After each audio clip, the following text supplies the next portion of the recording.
मित्रों नमस्कार। पिछले हफ्ते एक नई सीरीज़ हमने शुरू की थी उपनिषदों के विषय में, और आप में से बहुत सारे जो दोस्त हैं उनका यह आग्रह रहता ही था कि उन्हें उपनिषदों के विषय में जानना है।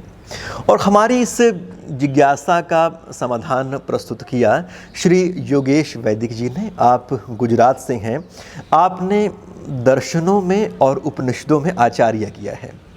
तो पिछले हफ्ते आपका पहला लेक्चर हुआ था और आपने उपनिषदों के विषय में एक आरंभिक प्रस्तावना पेश की थी। अब दूसरे लेक्चर के रूप में आज वो हमें ईशोपनिषद के जो प्रथम मंत्र है उसके बारे में बता रहे हैं। मित्रों, शुरू में हमारा ऐसा सोचना था कि हम एक एक उपनिषद के ऊपर उनसे एक एक लेक्चर कराएंगे, पर जब बाद में उनकी रेंज का अंदाज़ा हमें हुआ तो हमने ये उनसे निवेदन किया कि एक उपनिषद के ऊपर वो कई कई चीज़ें हमें बताएं, कई कई लेक्चर रिकॉर्ड करके हमें भेजें, ताकि फिर उन्हें हम आपके सामने रख सकें। उपनिषदों को सिर्फ छुआ ना जाए, उनके अंदर एक तरह से गोता लगाया जाए, हमें लगे कि वास्तव में हमने उपनिषदों को पढ़ा है, जाना है। कुछ इस तरह की प्रस्तुतियाँ हों। ॐ ईशावास्यमिदं सर्वं यत्किञ्च जगत्यां जगत् तेन त्यक्तेन भुञ्जीथा मा गृधा कस्य स्विद्धनम्। ईशोपनिषद की इस कक्षा में आप सभी का स्वागत है। ईशोपनिषद को मंत्रोपनिषद भी कहते हैं, क्योंकि यह यजुर्वेद के 40वें भाग का हिस्सा है। ऐसा कह सकते हैं कि ये 40वां अध्याय ही है। ईशोपनिषद का जो प्रथम मंत्र है वह त्रैतवाद की सिद्धि करने वाला है। इस मंत्र में बताते हैं कि संसार का मालिक स्वामी ईश्वर है, संसार अलग है और जीवों को त्यागपूर्वक इसका भोग करना चाहिए, इस पर लोभ लालच नहीं करना चाहिए। तो प्रत्येक पद को यहाँ पर हम समझने का प्रयास करते हैं। ईशावास्यम इदम सर्वम। ईशा अर्थात ईश्वर। कौन ईश्वर? जो हिरण्यगर्भः समवर्तताग्रे भूतस्य जातः पति एक आसीत्। कौन ईश्वर? ईश्वर सकल ऐश्वर्य संपन्नेन सर्वशक्तिमत्ता, जो समस्त जड़ चेतन में विद्यमान है, जो संसार की उत्पत्ति करता है, जो संसार का पालन करता है, जो समय आने पर संसार का विनाश करता है, जीवों को उनके कर्मों का यथा योग्यता अनुसार कर्मों के फल को देता है, और सृष्टि के आदि में जो वेद ज्ञान प्रदाता है वो ईश्वर। उस ईश्वर से ये सारा संसार व्याप्त है, छाया हुआ है। इस पूरे संसार में ईश्वर बसा हुआ है और ईश्वर में ये सारा संसार बसा हुआ है। ये वास्यम शब्द के दो प्रकार के अर्थ हैं कि बसा हुआ है और छाया हुआ है। इस वसने को और छाए हुए स्थिति को गीता में कहा सूत्रे मणिगणा इव। जैसे सूत्र में मणियां परोई हुई होती हैं, ऐसे सा ओतः प्रोतस्य विभु प्रजासु, वह परमात्मा सभी प्रजाओं में, जड़ चेतन इस जगत में ओतप्रोत है। एक सरल उदाहरण से यदि हम समझ सकें तो जैसे रसगुल्ले में रस होता है और रस में रसगुल्ला होता है, ओतप्रोत स्थिति है, वैसे ही ईश्वर भी इस संसार में ओतप्रोत है। तो बात आती है कि जब वह ओतप्रोत है तो दिखाई क्यों नहीं देता? दिखाई इसलिए नहीं देता क्योंकि ईश्वर इंद्रियों का विषय नहीं है।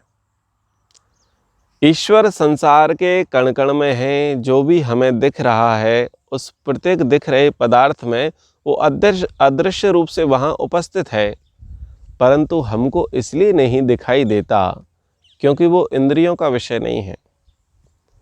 न तत्र सूर्यो भाति न चंद्र तारकम, ना तो सूर्य उसको प्रकाशित कर सकता है, ना ही चंद्रमा उसे प्रकाशित कर सकता है, ना ही जिह्वा के रस से उसको चाखा जा सकता है, ना ही नेत्रों के द्वारा उसे देखा जा सकता है, ना ही कानों के द्वारा उसे सुना जा सकता है, और ना ही हस्त इंद्रिय के माध्यम से ईश्वर को स्पर्श किया जा सकता है, क्योंकि वो इंद्रियों का विषय नहीं है, वो इंद्रियातीत है। जिसके लिए कहा, तुम हो एक अगोचर सबके प्राणपति, किस विधि मिलूं मैं दया में, दो मुझको सुमति। अगोचर है, अगोचर का अर्थ है जो इंद्रियातीत है, जो इंद्रियों का विषय नहीं है, जिसको हम इंद्रियों से नहीं देख सकते। तो ईश्वर संसार के कण कण में है, बस वो दिखाई नहीं देता क्योंकि वो इंद्रियों का विषय नहीं है। इसलिए ईश्वर के लिए जो स्थान बताया गया कि आप ईश्वर को कहाँ मिल सकते हैं, तो कहा हृदय प्रतिष्ठा। वो आपकी अंतरात्मा में ही निहित है, विद्यमान है, छुपा हुआ है। तो इसलिए ईश्वर को बाहर ढूंढने की आवश्यकता नहीं है। प्रायः लोग ईश्वर को बाहर ढूंढते हैं। ईश्वर बाहर है, लेकिन आप बाहर नहीं हैं। आप तो इस शरीर के अंदर, इस पिंड के अंदर कैद हैं, विद्यमान हैं, और आप ईश्वर को बाहर जल में, थल में, गगन में, नभ में, पेड़ों में, पक्षियों में, पशुओं में, इन पंच महाभूतों में आप ईश्वर को देखते रहते, वो मिलेगा नहीं, क्योंकि वो इंद्रिय विषय नहीं है, इंद्रियों से दिखाई नहीं देगा। ईश्वर वहाँ है, लेकिन बस आप वहाँ पर नहीं हैं, इसलिए वहाँ आपका मिलन ईश्वर से संभव नहीं है। ईश्वर से संभव मिलन केवल मात्र आपके हृदय में है, क्योंकि हृदय प्रतिष्ठा, वो हृदय में प्रतिष्ठित है, विराजमान है। इसलिए जब भी देवालयों में जाते हैं, देव प्रतिमाओं के समक्ष जाते हैं, तो भले ही दर्शन की अभिलाषा लेकर के वहाँ तक जाते हैं, पर सहसा जैसे ही उस देव प्रतिमा के समक्ष खड़े होते हैं तो नेत्र स्वतः बंद हो जाते हैं। वो संकेत है कि भाई, तू जिसे बाहर ढूंढ रहा था वो बाहर नहीं है, ये नेत्र तो उसे देख नहीं सकते। स्वाभाविक एक प्रक्रिया होती है कि हमारे नेत्र वहाँ बंद हो जाते हैं और हम ईश्वर को अनुभव करते हैं, उसका स्मरण करते हैं और उसके आनंद से ओतप्रोत हो जाते हैं। यह स्वाभाविक प्रकृति है प्रत्येक मनुष्य के साथ कि वो ईश्वर को बाहर खोजता है, लेकिन उसके नेत्र वहाँ पर बंद हो जाते हैं, क्योंकि वो अंदर का विषय है। तो ईशावास्यम इदम सर्वम, ईश्वर एक चेतन वस्तु है और ये सारा जगत, गच्छति इति जगत, संसरति इति संसार, जो प्रत्येक क्षण चलायमान है, गतिशील है, सरक रहा है, उस जगत में ईश्वर विराजमान है। ये जगत किससे बना? ये जगत बना प्रकृति से। प्रकृति से इस सृष्टि का निर्माण हुआ। सत्वरजस तमसाम साम्यावस्था प्रकृति। सत्वरज तम की जो समान अवस्था थी वो प्रकृति थी। जब उस समान अवस्था में असमानता आई, अनबैलेंस हुआ, तो इस सृष्टि का क्रिएशन, निर्माण ईश्वर के द्वारा हुआ। तो एक प्रकार से प्रकृति ही ईश्वर के साकारवाद का द्योतक है, क्योंकि इतनी सुंदर रचना है, इतने सारे वृक्ष हैं, वनस्पतियां हैं, औषधियां हैं और अद्भुत दृश्य हैं इस धरती पर विराजमान। अलग अलग प्रकार के पक्षी हैं, पशु हैं, जीव जंतु हैं। तो ये ईश्वर का एक प्रकार से साकारवाद है, ये ईश्वर की रचना है, ईश्वर का कृतित्व है, जिसको देख करके हम विचार करें कि भाई रचना इतनी अच्छी है तो रचनाकार कैसा होगा। इन्हीं को कहा गया केतु। केतु का अर्थ होता है संकेतक, चिन्ह। ये इंडिकेट करते हैं, ये पेड़, ये नदियां, ये पहाड़, ये सूर्य, ये चंद्रमा, ये प्राकृतिक व्यवस्थाएं इंडिकेट करती हैं कि इसका एक सुव्यवस्थित क्रिएटर है जो इसके अंदर छुपा हुआ है, सन्निहित है। तो इसको देखो, जानो, इसकी विविधता को समझो, और इसकी विविधता को समझने के बाद जो इसके अंदर निहित है, छुपा हुआ है, उसको आप चिंतन करके जानो, मनन करके जानो। आप कभी भी प्रकृति के निकट जाइएगा, मैं भी प्रकृति के निकट में ही हूँ। आप अलग अलग प्रजाति के पौधों को, पेड़ों को, वृक्षों को निकटता से देखिएगा। दोनों दूर से तो ऐसे लगते हैं कि हरे हैं, परंतु उनके वृक्षों में, उनके तनों में, उनके पत्तों का जो हरापन है वो भिन्न होता है। तो ये विविधताएं हैं ईश्वर की, ईश्वर की कृति की। तो ईशावास्यम इदम सर्वम, ये सारा का सारा संसार जो है वो ईश्वर से आच्छादित है, ईश्वर ने बचाया है, ईश्वर इसमें ओतप्रोत है। तो इसको, जो जड़ जगत है, इसको तेन त्यक्तेन भुंजी था। यहाँ पर आत्मा के लिए संकेत कहा कि हे जीव, हे आत्मा, इस जगत को जिसका स्वामी ईश्वर है, जिसका क्रिएटर ईश्वर है, जिसका बैलेंस करने वाला, मैनेजमेंट करने वाला ईश्वर है, उस ईश्वर के बनाई हुई इस कृति का तू उपभोग कर। बोले कैसे कर? बोले त्याग पूर्वक भोग कर। तेन त्यक्तेन भुंजी था। आसक्ति पूर्वक आपको इसका भोग नहीं करना है, इसका भोग आपको करना है, त्याग पूर्वक करना है। अब त्याग पूर्वक भोग कैसे करें? तो उसके लिए एक उदाहरण है। आप यात्राएं करते हैं बस में, ट्रेन में, प्लेन में, और यात्राएं जो करते हैं वो फ्री में करते हैं या कुछ दे करके करते हैं? तो जैसा का हमारा संविधान है, जैसे कि सामाजिक व्यवस्थाएं हैं, पहले हम पे करते हैं, फिर यूज करते हैं। तो जिस श्रेणी का हम टिकट लेकर के आते हैं उस श्रेणी में हम विराजमान होते हैं, और विराजमान होकर के जो हमारा गंतव्य है वहाँ तक के लिए हम सफ़र करते हैं, यात्रा करते हैं। और जब हमारा स्थान, डेस्टिनेशन आ जाता है तो हम वहाँ से उठ करके चल देते हैं। ये एक प्रकार से त्यागपूर्वक भोग है। यानी कि ये संसार जो हमको मिला, जिस योनि में हम जन्मे हैं, जिस परिवेश में हम जन्मे हैं, वो जैसा भी परिवेश है वो हमारे कर्मों के आधार पर है। हमारा उतना पे था। तेन त्यक्तेन भुंजिता कह रहा है कि जो आपको मिला है उसको ईश्वर का प्रसाद मान करके और संतोष करते हुए, उस वस्तु में संतोष करते हुए आप उस वस्तु का उपभोग करें। आप उसको दूसरों के यूज के लिए भी छोड़ें, आप उसे डिस्ट्रॉय ना करें, बर्बाद ना करें। जैसे कि मैंने कहा कि बस में, ट्रेन में, प्लेन में आप यात्रा करते हैं तो वो सीट, वो कबोर्ड, वो शौचालय, वो फर्श, वो शीशे, वो खिड़कियाँ आपको बिल्कुल प्रारंभ में फ्रेश मिली हैं। यदि आप आसक्ति रहित होकर के उसका उपभोग करेंगे और नियम का पालन करेंगे तो क्या होगा कि आप जब वहाँ से अपना स्टेशन बदलेंगे, आप उस स्टेशन को छोड़ेंगे, तो दूसरा जो व्यक्ति आएगा उसके लिए भी वो बैठने के योग्य हो जाएगा, उसके लिए भी वो उपयोगी हो जाएगा।